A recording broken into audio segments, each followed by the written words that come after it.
You're 61 years old, married, with $3 million accumulated in your 401ks. The question becomes, should you consider converting some of this $3 million into a Roth account? That's what we're going to look at today.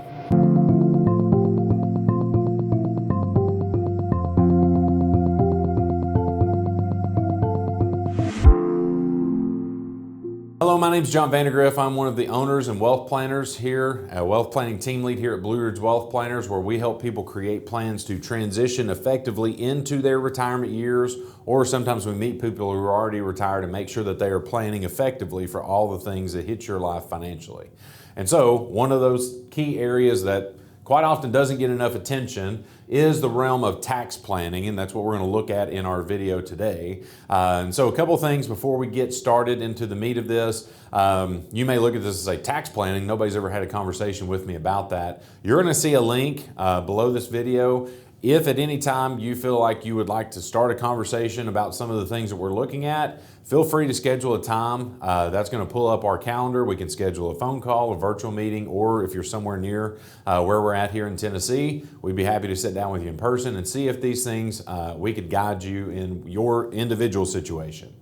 Now, that creates a good segue. We are looking at a specific situation today. This is a little bit more involved than some of the situations we've looked at, purely from looking at a stage income progression, which may be very much like what your situation is.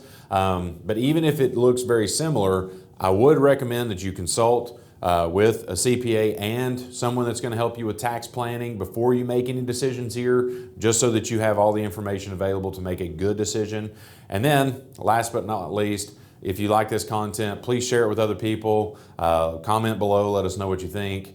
Subscribe to our channel so that you can see more videos like this. So with that said, 61-year-old couple, $3 million in 401k, should they convert to a Roth?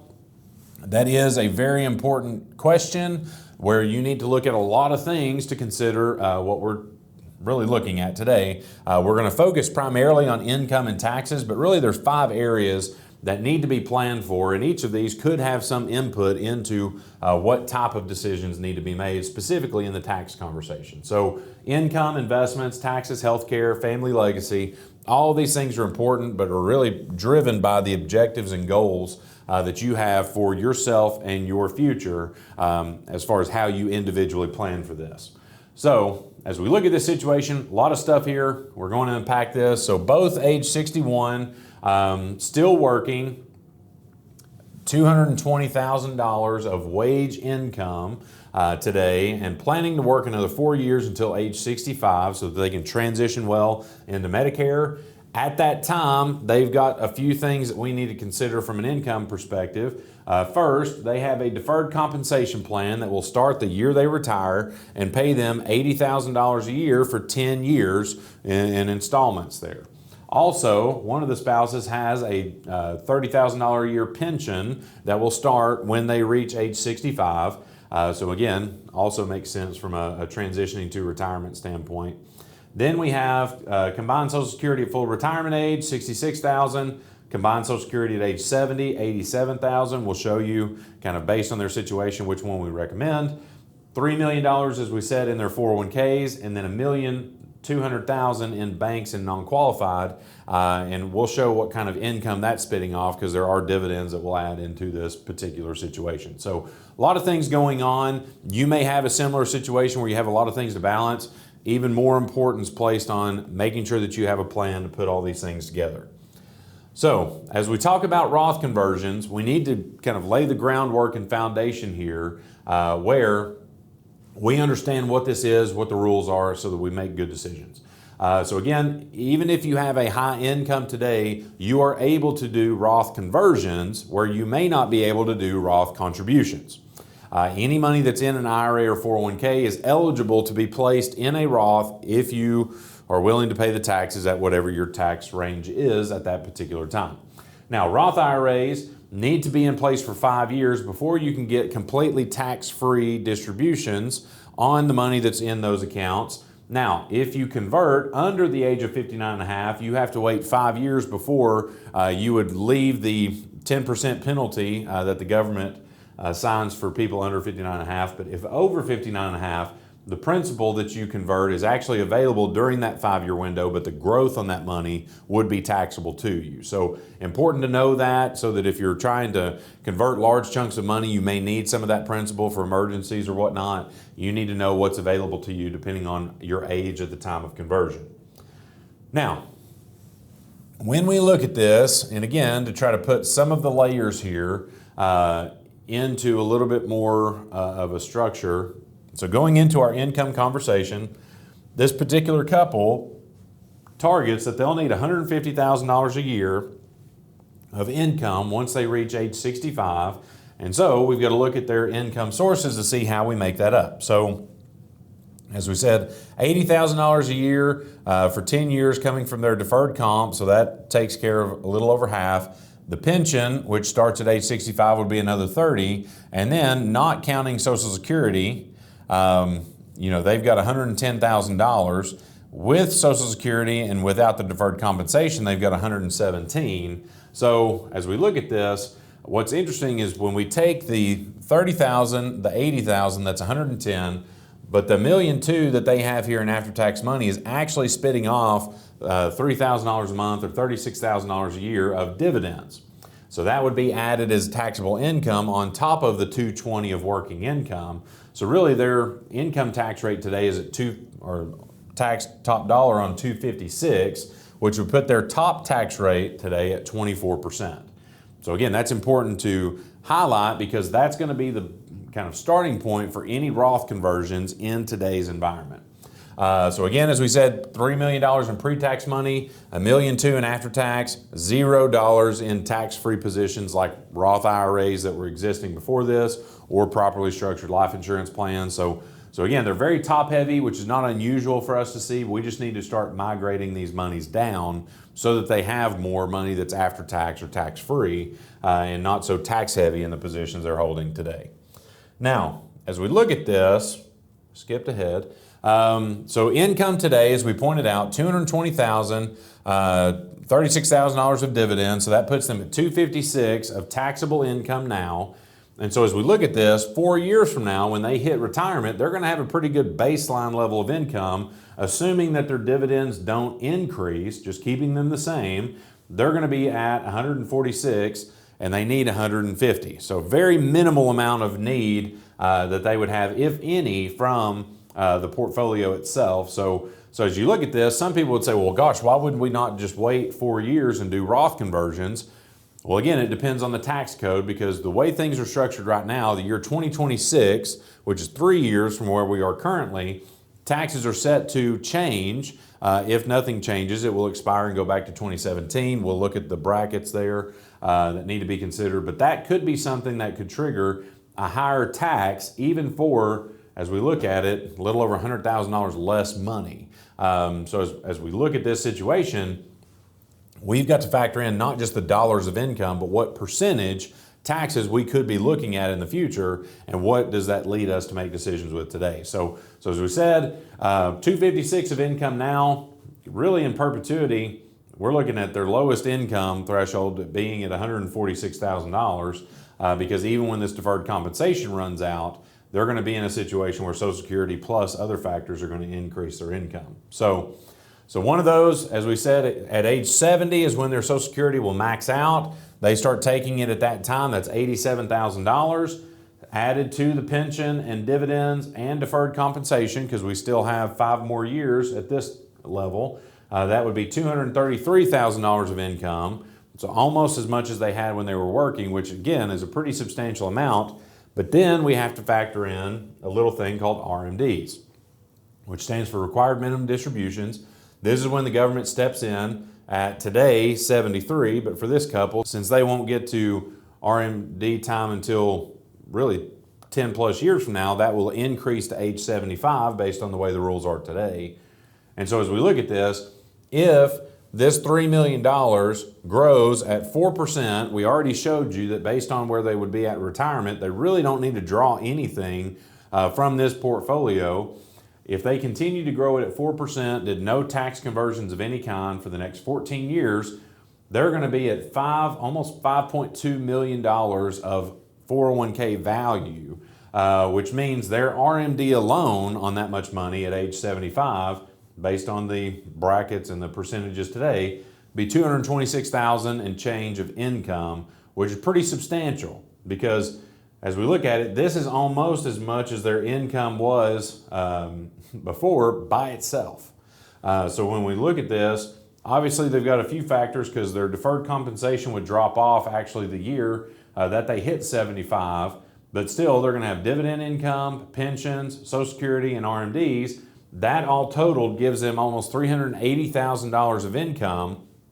And the reality is that number will probably increase over their lifetime because the percentage that you have to take of required minimum distributions increases as you age.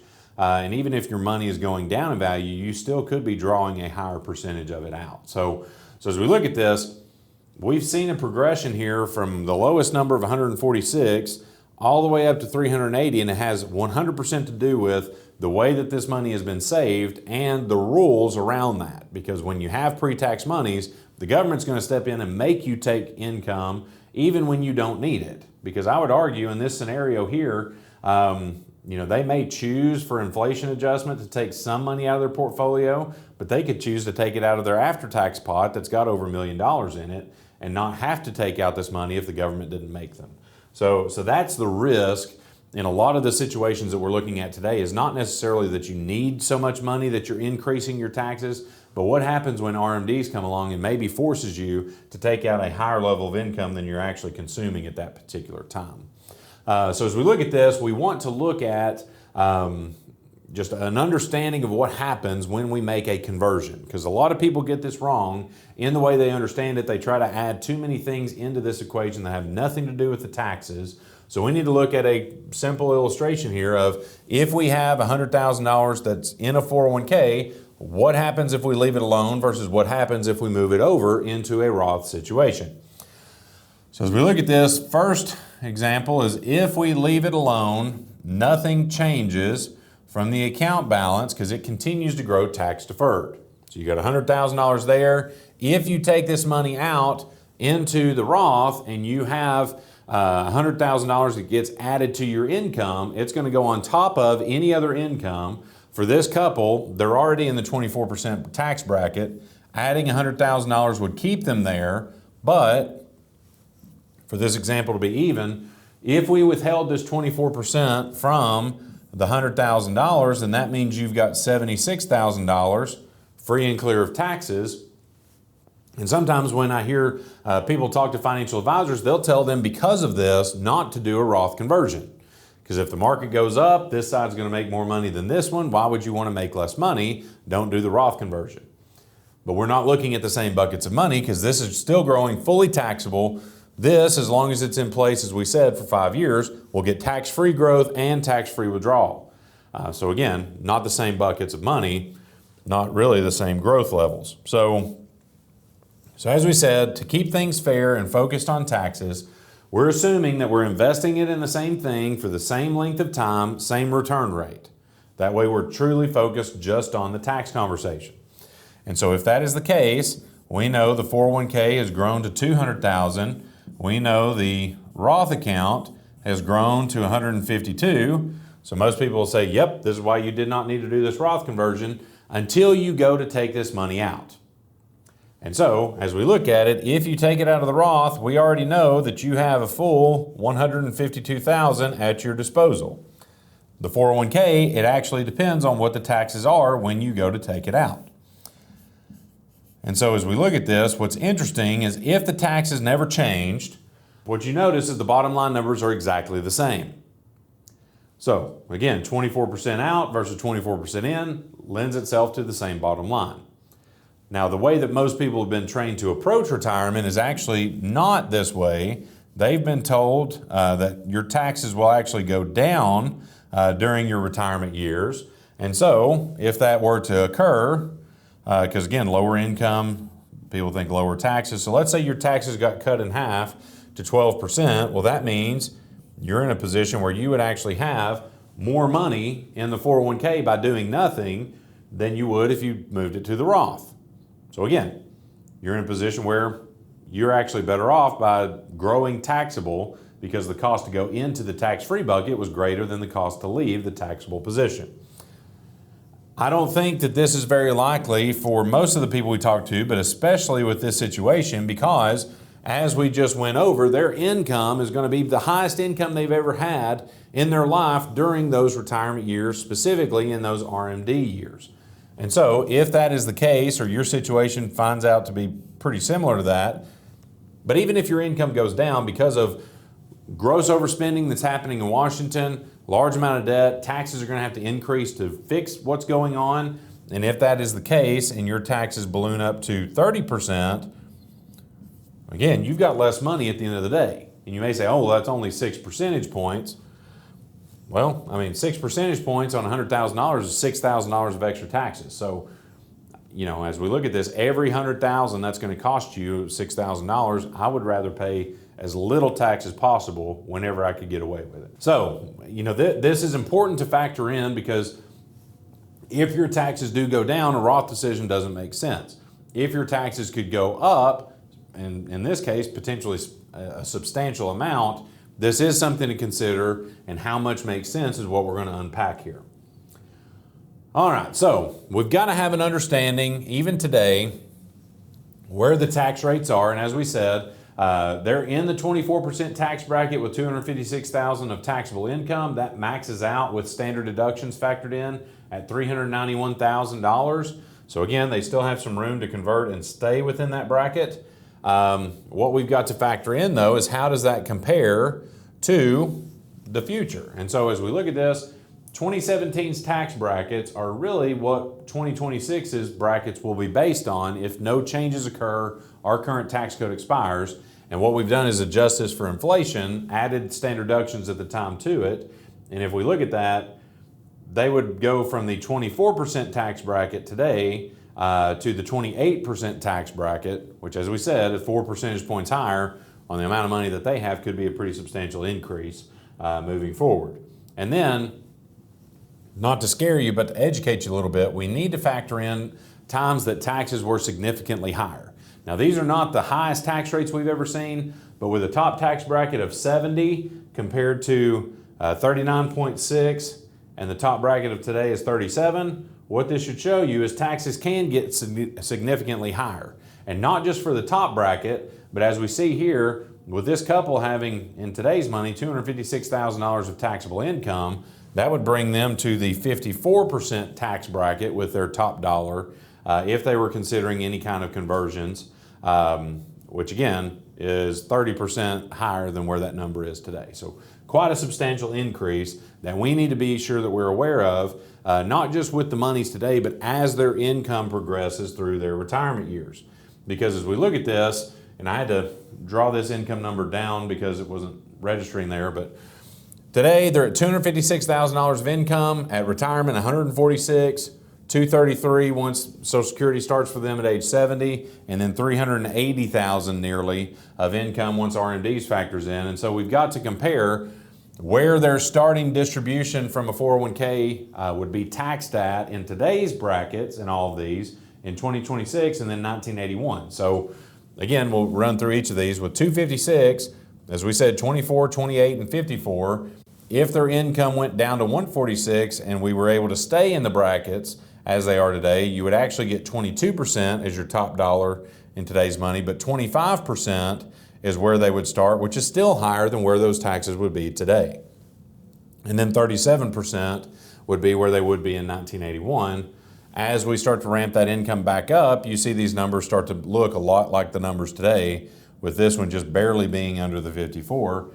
And then, no question, once RMDs factor in, they're still in today's 24% tax bracket, which is pretty amazing based on just the room that we have in those brackets today. In 2026's income, that would increase at 9%. And then 1981's, you'd be pushing 60% taxable on those IRA distributions. So as we look at this is not a prediction that says we're going back to 1981. I think reality may be somewhere between 2026 and 1981. The main thing we've got to look at here is taxes are going to have to increase, especially if we continue to spend reckless amounts of money. And so we have to look at our own situation and say, what's the best way for us to position this to make sure that we're not going into a bad situation, and making sure that we understand that, taxes increasing is going to be something we've got to factor into our plans in the future, because it will impact, if we have 401k money, how much of it we actually keep. Now, another thing as we look here is really, with this particular situation, how much does it make sense to convert? Well, as we said, we've got $135,000 of room in the 24% tax bracket, assuming standard deductions.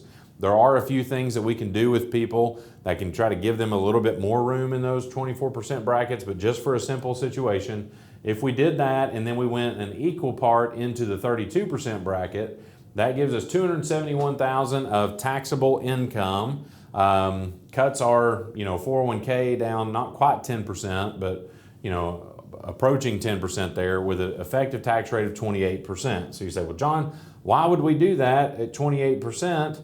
Well, again, as we look at these numbers, really moving forward, the only year that we don't have a 28% minimum tax moving forward, and that's, again, if it stopped there, would be at this age 65.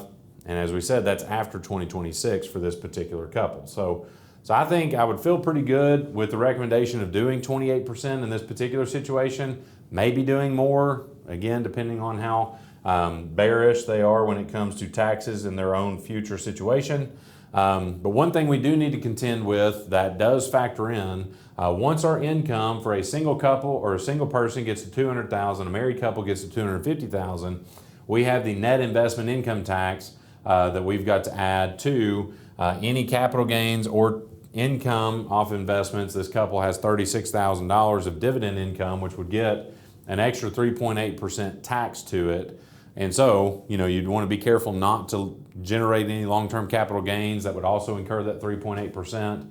So you sometimes want to make sure that you make income tax decisions and capital gains decisions as much as possible separate from each other, so you don't get dinged with an extra tax. Because again, as we said, 3.8% may not seem like a lot. It depends on how much or how big of a pot of money that's actually being added to. And then one thing that I always like to point out, this is really the last 2 years, this couple at age 61 and age 62 will be the last 2 years they don't have to contend with this, which may be a reason to do potentially higher conversions during this window of time. But once you get to age 63, you have to factor in the increase on Part B and D costs if you do conversions that bring your income above $194,000. And that is income and capital gains, so your AGI, as we look at it, not your modified, but what your adjusted gross income would be. So again, annual cost for a couple for Medicare, $164.90 a month. Then we see the incremental increases if we go into these income thresholds, and you see these start to become some numbers.